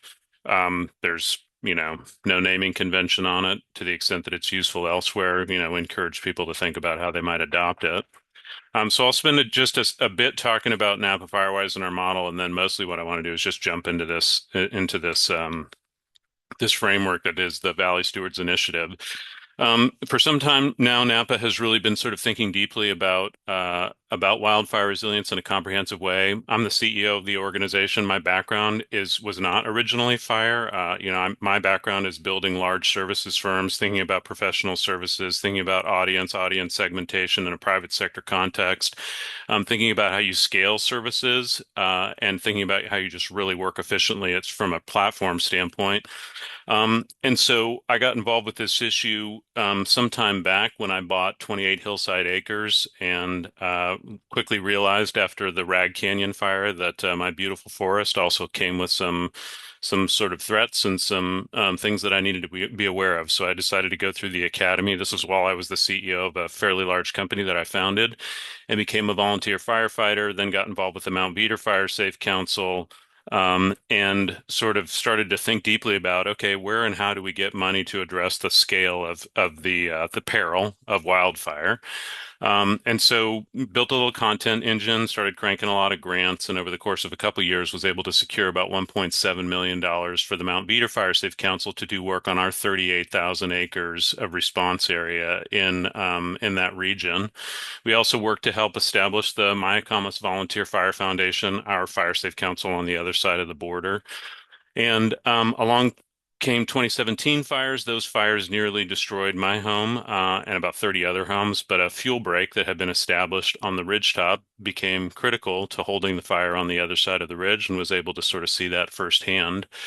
And that sort of led to thinking about the Napa Firewise organization, which was sort of, focused on starting fire safe councils. But some of those fire safe councils were pretty shaky. So in that moment, the board of the Napa Firewise organization almost disbanded. A bunch of those people almost lost their homes, and I stepped in and became the chairman of that organization, and decided to really focus on centralizing all wildfire resilience at the county level within one entity, that being Napa Firewise, with the objective of building out a large network of fire safe councils and thinking very efficiently about how we deliver on a full range of projects. I wrote a grant for the countywide CWPP, which was funded by CAL FIRE, and we embarked on a process to develop a countywide strategy for wildfire resilience. We completed that in 2020, right as the glass fire happened. We've been fairly successful at applying for and securing quite a bit of money. And so as a result of this sort of centralized model, which I'll talk about briefly here, we've accomplished quite a bit overall. We're sort of focused on this structural efficiency thesis, which is that we at Napa Firewise support about 25 different fire safe councils. 20 of them are Firewise designated communities, but we sort of work to centralize this whole portfolio of all manner of wildfire resilience projects. Those are dozer line containment, it's landscape level fuel reduction, it's county roads, et cetera. We got a portfolio of about 589 projects, and we've completed about 330 of them. And they're all in a maintenance mode. Every project we do basically rolls into a maintenance mode. But we basically handle the care and feeding of all the fire safe councils, and then we manage all the grants application, all the grants administration. We centralize all the environmental compliance. We handle a full range of core services, finance, legal, HR. And then we make sure we handle all the vendor management. That allows our fire safe councils to really focus on what they feel is their highest and best value, which is connective tissue to the community, feedback loops to give us projects, and to make sure that we help get our messaging out and really understand the sensitivities of those fire safe councils. So we're sort of vertically integrated. We think about wanting to be able to do all those resources and then also make sure that we're sort of delivering on that, what we would characterize as like the resilience value chain or continuum. We've got staff, we've got equipment, we're out there doing projects and sort of, working to really advance what we, again, think of as comprehensive wildfire resilience. We found historically that when you sort of look at this issue of wildfire, it's a very unique peril. It requires, from a containment standpoint, better fire outcomes, the need to really integrate data so that it becomes actionable, useful for firefighters. From an insurance standpoint, you've got to be able to provide integrated, contextualized risk understanding for insurers so that they understand how this fits together. The more fragmented it is, the more difficult it is to solve those challenges. And then there's the issue of complacency. You basically work with a lot of people. They want to see forward progress. They want to feel like they're knocking down projects. Otherwise, they start to lose interest and you sort of get a disengaged public. So those are two things that we're sort of laser focused on, making sure that we try to resolve in sort of the way that we work with our fire safe councils. We've also sort of understood that as a 501c3, we have kind of a unique opportunity to integrate different kinds of funding and to use those funds to unlock more funds. So there's obviously public funding, there's county contracts, there's grants that we're chasing after. That's largely, I think, on the grant side, an area of eventually sort of diminishing returns, because the more projects you complete, the more you're in maintenance mode, the harder it is to get money to maintain them. So you got to figure out how to locally control, work with landowners so that they can take on that responsibility and give them sort of resources to help them with that maintenance. Then there's private investment. There are large landowners and small landowners that have made substantial investments, have the ability to make more investments, but they need resource assistance, guidance, and help to sort of rationalize how they make those investments. And then there's the philanthropic dollar. There's the donated dollar that we can use to unlock and democratize access to these programs and to this work to help landowners who don't have the means but have important parties to do this work. And it's really that shared investment thesis that we've sort of focused on making sure that we use to drive, this sort of effort towards comprehensive wildfire resilience. So that gets to sort of the specific issue of this enhanced resilience site initiative that we've got. This is just a slide that sort of characterizes the full scope of landowner services that we provide to folks. It's everything from helping them think about planning to how they collaborate with different agencies, access different resources from NRCS, EQIP, North Bay Forest Improvement, Good Fire Alliance, the PBA, et cetera. Then the actual services, I mean, we help landowners, we do work. In some cases, landowners are like, hey, I have the means, I need help. I'm willing to pay for it, and we can do that, or we can help them understand what to do. They can work with vendors directly. So all that's sort of how we think about integrated land services for landowners so that they can basically get the work done in the way that's most comprehensive. We often think about landowners having a dilemma, which is they oftentimes want to pursue work, but we want to make sure they're doing the right prescriptions, prioritize the right way, that they get good pricing, and most importantly, that the information can be leveraged in a way that's useful for wildfire containment and insurance outcomes. Insurance outcomes being a very, very important thing that's critical for landowners. They're suffering right now. They're having issues with high premiums, not enough coverage, et cetera. So we looked at sort of the county in total, and we sort of understood that on the western side of our county, really both ridge lines on either side of the valley floor, we had the greatest risk of certain commercial values, property values, cities at risk, crops, et cetera. And we sort of recognized that in both these ridge lines, we've got about 50,000 acres of forested land, mixed hardwood, conifer, and oak woodland, that are threatened. They're either burned or unburned, and they really present the greatest risk of a wildfire conflagration to threaten all those values. We understood that it was going to be very difficult and that most of that land was privately held. It was going to be difficult for us to address all 50,000 acres. We weren't going to be able to get public money for it. So we recognized that we had to figure out a way to work with private landowners to incentivize them and get them to work with their neighbors to really accomplish this sort of objective of comprehensive wildfire resilience. And so what we did is we sort of, from a geospatial standpoint, and then working with a bunch of landowners, we figured out, okay, where are the most topographically significant areas for us to focus on this work? And by topographical significance, this really is derived from something called the PODS model, which you probably have heard about or will in the future. It's essentially thinking about it from the standpoint of where would firefighters hold a fire? That's generally going to be on ridge tops, spur ridges, or wide open saddles and benches. Oftentimes, this information is what factors into a successful grant application to do work. And so what we recognize is that there were vast areas of privately held land where landowners own these topographical features. Some of these landowners are people with means, some are landowners that don't have the means.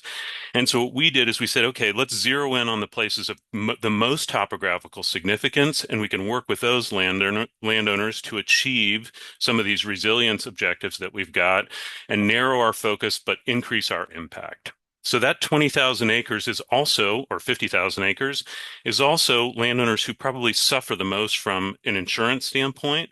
And again, many of these landowners, they have means, but there's a lot of landowners in these rural areas that don't have the means, and they have, they really suffer financially from high insurance premiums, et cetera. So thinking about that 20,000 acres of topographical significance, we then sort of came up with a thesis that we worked on with CAL FIRE, a bunch of insurance companies, and a bunch of large landowners. And we sort of ran a bunch of focus groups. We worked with CAL FIRE to come up with a designation called an Enhanced Resilience Site. We worked with insurance companies to understand the meaning of that Enhanced Resilience Site designation, and then we socialized it with a bunch of landowners. So this is really sort of the origin story of the Valley Stewards Initiative. And it's focused on basically us working closely with landowners to help guide their investments in wildfire resilience, investments that they've already made or investments that they hope to make, with the objective of cataloging, capturing, and inventorying those investments, those resilience elements, in a way that can become useful for firefighters when it comes to wildfire containment.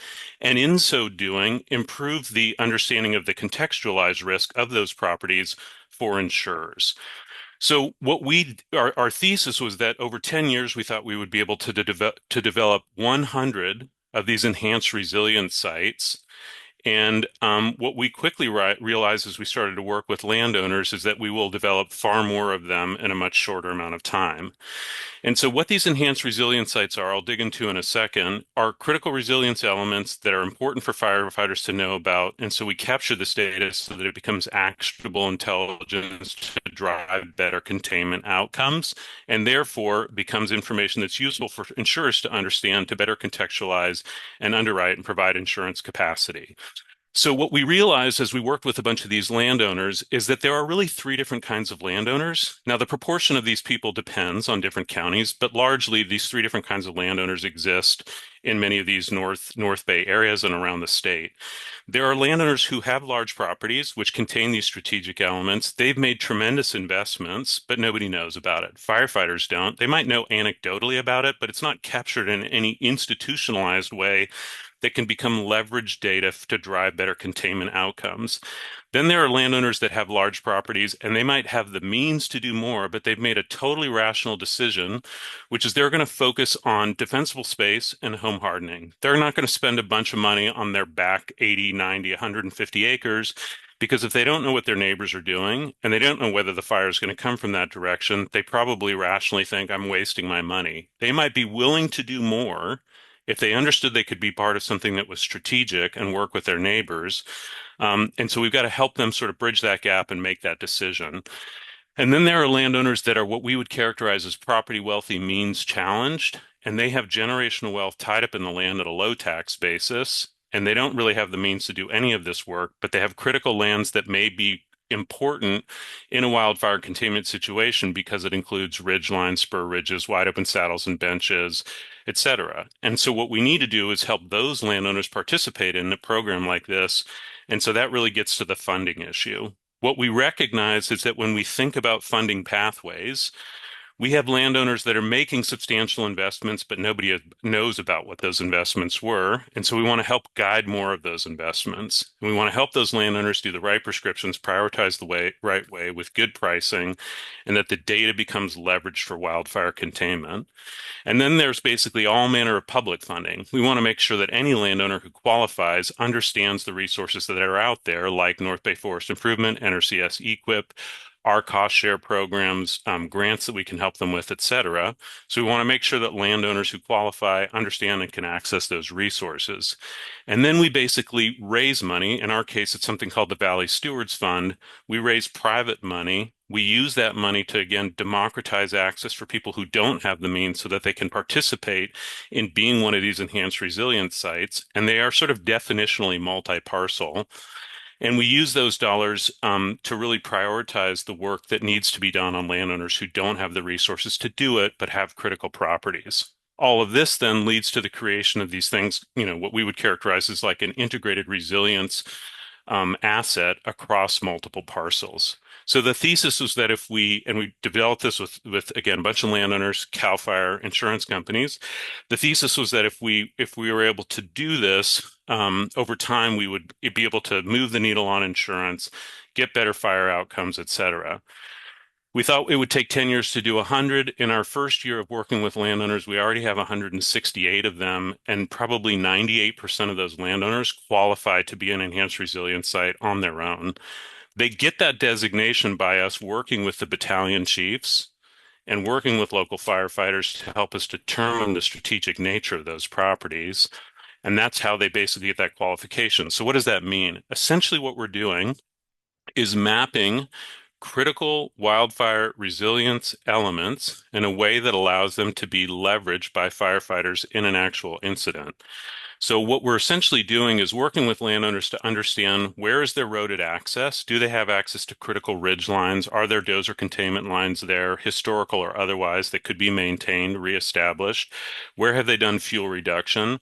All manner of access, UTV trails, farm roads, even like foot trails and bike trails, anything that compartmentalizes the landscape.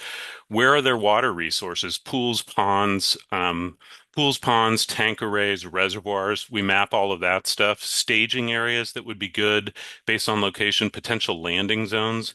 We take all that data, we map it from a GIS standpoint, and we do it in a way that is sort of the iconography of it matches what firefighters need. Then in building these map layers, we essentially integrate them into a system that's called tablet command. And this is kind of a critical thing. What a lot of people don't necessarily realize about fire is that when a fire is unfolding, there is a fair amount of time that firefighters spend in sort of a discovery exploratory mode. They might know that there's a great ridgetop up there where they could take a stand, do backfiring or whatever, but getting access to that place is a bit of a, hey, well, let's send a smaller truck out there. I'm not going to send an apparatus with 4 souls on board out some road that is potentially sketchy, fuel choke, don't even know if I can turn around. Can I even access that ridge top? I'm going to send a smaller truck. Well, that means that minutes and moments are lost running a containment operation, essentially trying to evaluate where and what's out there. But we know that information beforehand if we work with these landowners and map these resilience elements so that when minutes and moments count, firefighters are able to leverage that data and more successfully execute a containment operation in a given area. And this is largely dependent on what is now a shared platform called Tablet Command. And this system is an incident management system that allows firefighters, whether they're in the area or outside of the area, to all essentially be looking at the same stuff. And so when there are mutual aid triggered events, your local firefighter who knows about something may not even be involved in what's going on in your area. We need to make sure that other firefighters that come into the area can essentially utilize this tactical data. And if I'm sort of Matt Ryan at the unit level, there's a fire that's unfolding in the Mayacamas. I'm coordinating with the Sonoma fire districts. I can now say, hey, show me all enhanced resilience sites in the lower Mayacamas range. Now I know where I can better direct resources so that they can access a critical ridge top or access some spur ridge or whatever to really effectively implement the better firefighter containment. So here's a good example of this. This is lower Redwood Road in Napa. You can see this Browns Valley neighborhood area, surface streets, one of our areas that we're concerned about. We essentially worked with the landowner. We mapped all his dozer containment lines, all of his reservoirs, all of his trails. We work with this landowner to do prescribed fire, burning, etc. This is a good cutover. You can get from Redwood to Partrick Road without having to go all the way around. That data is in Tablet Command. If there was ever a fire in this area, firefighters are like, hey, we would use that. We want to know about that data because it would help us with our incident response. When we look at actual fire outcomes, working with CAL FIRE on after action reviews, there are specific incidents where they're saying, hey, this map data and these resilience elements that you're installing were critical in helping us to stop a fire more quickly. Toll Fire is a good example of that. We installed a ridgetop fuel break that we worked with several landowners. This fire blew up down in this canyon. Firefighters used this ridgetop as a backup containment line. They essentially managed the incident from this. Insert ground crews called in airdrops. This fire was held at 40 acres, no structure loss. It started as a wind-driven fire. And this ridgetop fuel break and all these mapped elements were things that we had worked on. Literally, we finished up a month before this fire happened. And that fire was stopped at 40 acres, no structure loss. Picket fire is another good example. Ourselves and the Land Trust had done a ton of work in advance to build a bunch of dozer containment lines, map all that data. When that fire blew up in Picket Canyon, firefighters knew that they could basically access key areas because it was all in the maps that we had been sharing with them.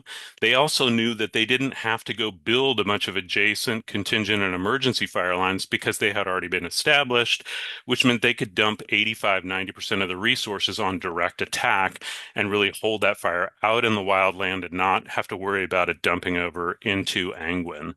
So we know that these critical elements that we help to establish and then map become useful in an actual incident.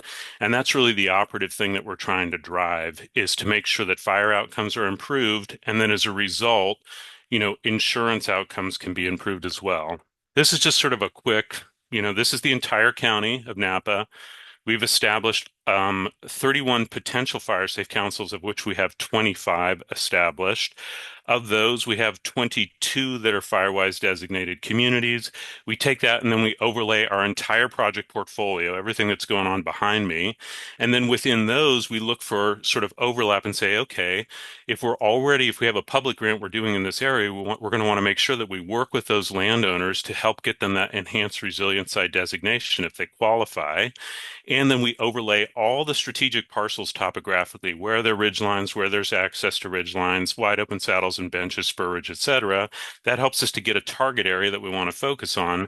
And then we basically work with those landowners to start to get them established and get them this enhanced resilience site designation. So this little map here starts to help us think about more strategically where there's overlap that can, ultimately produce something that's useful for firefighters. And that then, if I sort of switch over to this here, oops, sorry, this is what this looks like in our dashboard. So when we think about the county, we work with the BCs, we identify these locations, then we build these GIS data layers, we import them into Tablet Command, which is a system that's used so that firefighters have this data at their fingertips during an actual incident. And so this is basically the staging database, our ERS tracking dashboard, that we stage the data, we refine the data, and then we basically push it into Tablet Command at the unit level. I'll just kind of back up and say that, a key part of this sort of approach and thinking about this is the insurance consideration.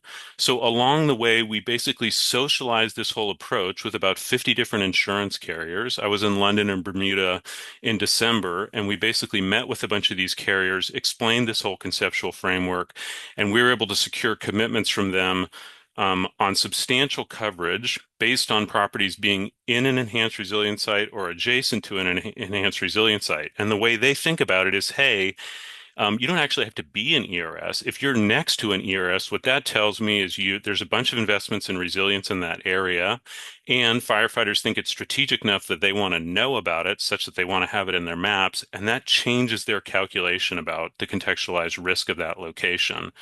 The objective here is to improve the economics of insurance for a broad range of people. This is HOAs. These are estates. These are commercial entities.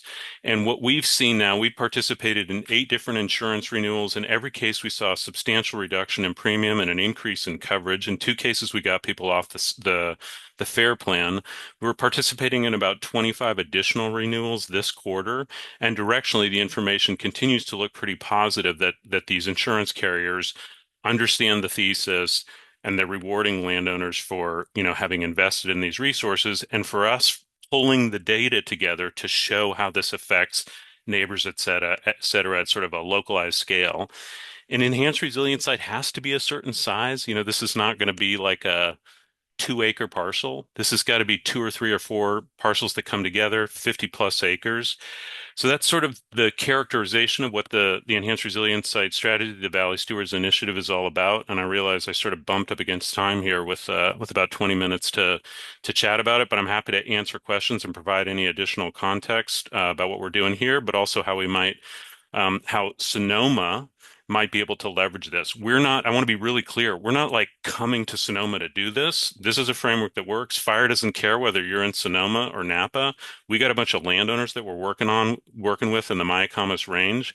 Those are Sonoma residents. Maybe they have Sonoma property and Napa property. They're interested in this. So, we're having conversations with certainly Sonoma Ecology, Fire Safe Sonoma, Marshall Tuberville has been, very involved with this. Ben increasingly, Mayacamas Volunteer Fire Foundation. There's a bunch of folks that we're talking to along the ridge. But the thesis is pretty straightforward. I think it, could be leveraged elsewhere. If you all are interested, we're here to help and help you think through how that might work in your area. A lot to cover in a short amount of time. Happy to answer questions and provide any clarification. That was great. And I think, I don't know if people have time to stay. I think if you do, please do. And I would love to, you would just say that you had more, you could keep going if you wanted to, but it feels like you got to the end. Yeah. That's great. Any questions? Any comments, reflections? Well, I want, but it's very impressive. I'm on the local Firewise committee, fairly newly formed Timber Cove Firewise committee, and we are frequently as a small group trying to figure out what can we do to really have an impact? And we don't have any of the kinds of support that are being discussed here. And I know there are Firewise communities all over the place in Sonoma County. And if they're like us, all these little islands trying to do something locally, but if we had a network and a supporting organization over us, we got a lot of people willing to go to work. Agreed. Yeah, one thing I want to explain is what this is and what this isn't. This doesn't replace the regional priority plan. It's really important to understand, or like a countywide CWPP. This is totally supplemental and complementary, and it's important to understand that the vast majority of these landowners are saying, I'm willing to have you map these strategic elements and share them with firefighters. I don't want this on a public-facing website. I don't want this to be in some, countywide dashboard, because they're not saying that. They're saying, I'm interested in allowing firefighters to know about critical elements that could help them with response, which is why it goes into tablet command, right? That's where that information is most effective for a firefighter, because that's what they use in an actual incident is tablet command. So this doesn't compete with like countywide CWPPs. It's not some new framework that's going to try to be some extra thing. This is literally just how do you work with landowners who have critical elements and make sure the firefighters know about them, and then do it in a way that most efficiently improves their insurance outcome and potentially the safety of their home.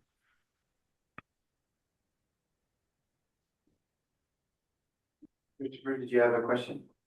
Well, Joe, in our county, we have a lot of community-based groups. Yeah. One of the comments is exactly what was just mentioned. We're very decentralized. There's a lot of silo island work going on throughout the county. Yeah. And we have a lot of successful models of community-based groups. So what's intriguing about your model is you've come up with a way to keep the decentralized grassroots community initiative efforts working, but at the same time, you figured out which services and support are better done at the centralized or networking level. So I don't know if you have a few more words to say on how you got buy-in from community groups and or the incentive of the centralized services support model became the incentive. Part of the elegance of this model, I think, is it doesn't require Napa Firewise has a different, Napa County has a different framework than Sonoma. That's fine. Doesn't matter. You don't have to actually follow what Napa does. If you just separate the way Napa Firewise is organized and just look at this framework, this enhanced resilience site designation, I could imagine in Sonoma, there are, Sonoma Ecology, Ag and Open Spaces, the RCDs. There's a bunch of different organizations who could easily say, great, we have GIS chops. We know how to do GIS. We work with landowners.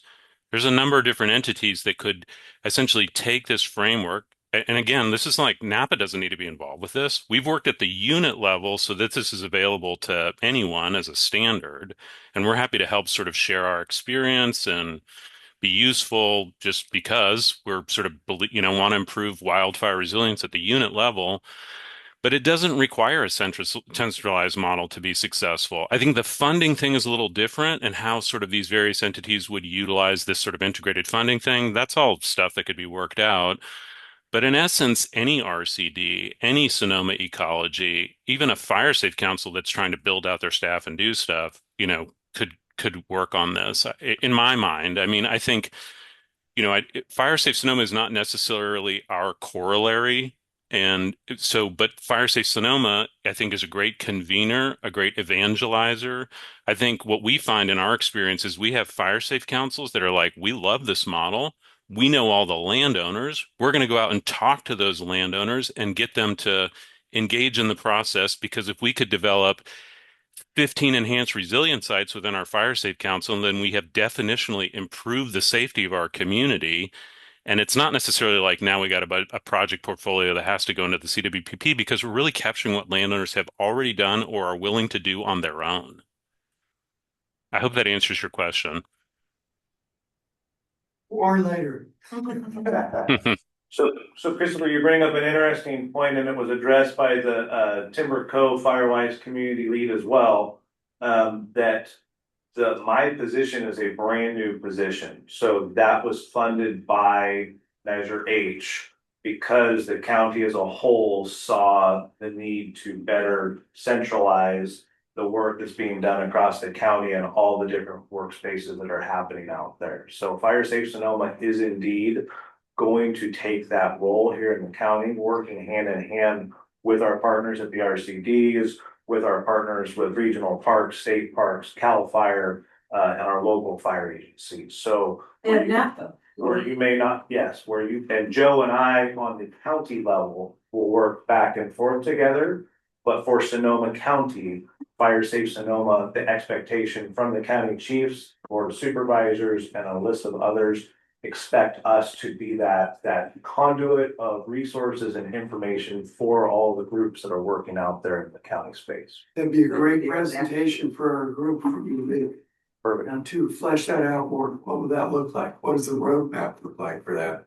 Happy. Do you have a strategic plan? Do you have some kind of already specific objectives that are fleshing out? And how much more funding do you need? Because you're one staff, right? Right. So Well, so we're working through the process with the RCDs to share resources and personnel to continue building that capacity. and how does this fit in, Kim, with the county's plans that they are developing? I think we've been talking together and trying to present a unified approach, and that's what we're kind of developing that strategy with a lot of input over the last 9 months. And so the county hopes to present something to the board, like here's a list of strategies we thought were the highest priority. How to get it down to the local level, how do we engage with the different NGOs and partners who are working on that. That's a big challenge. And trying to understand what's the value added to the county and what we've done. I always see as the Veg Management Grant Program as kind of like the R&D process. We've got a lot of great examples out there now where communities work together and try to figure out how to do it technically.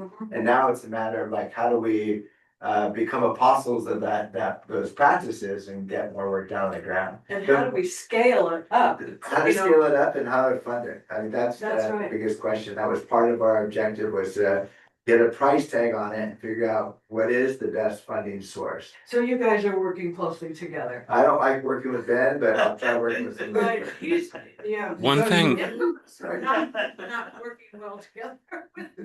One thing that we did in Napa, again, I mean, we had a very tough conversation early on that is like, how do we size the problem? What does the total cost of wildfire resilience look like? Every county road, every strategic fuel break, every dozer line. That's a number that's around $250 million, and then it's got to be maintained. In Sonoma, I got to believe it's like 4x that, or I don't know. It's a big number, right? But if you don't, in our mind, it was like, hey, I'd rather have the uncomfortable conversation now than to sort of persist in sort of nibbling here and there and never really feel like we're actually achieving anything. Then we could sort of say, okay, where is that money going to come from? We think that we could get over the next 10 years, 100 million from various government sources. We quickly realized that's not the case. Federal money, forget about it. It's not going to be material. States having challenges. So it's like, well, what are landowners already investing in? We found that in our first 100 landowners that we talked to, and many of these people don't necessarily have a ton of means, we uncovered like $40 million in resilience investments that landowners were making to improve roads, reduce fuel, expand their water thing, hardening their homes and structures. So there's a huge amount of investment that happens anyway, but nobody knows about it. And that's critical. We got to capture that because that's an important story to tell to insurers. They don't know about it. They look at a dashboard and they think, okay, this all relies on public money. But if we can say, yeah, but there's a lot of money that people are spending on their own, whether, it's big dollars or they got a tractor, they're out ripping that, doing that road or doing whatever. We got to capture that. If we don't tell that story, we're probably never going to move the needle on the insurance. And that's why we're starting to see that. Team, I realize this has gone a little bit over time. I have a sort of another critical call. They're like pinging me, wondering where I am. So I'm happy to, we're here to sort of provide resources, assistance, perspective.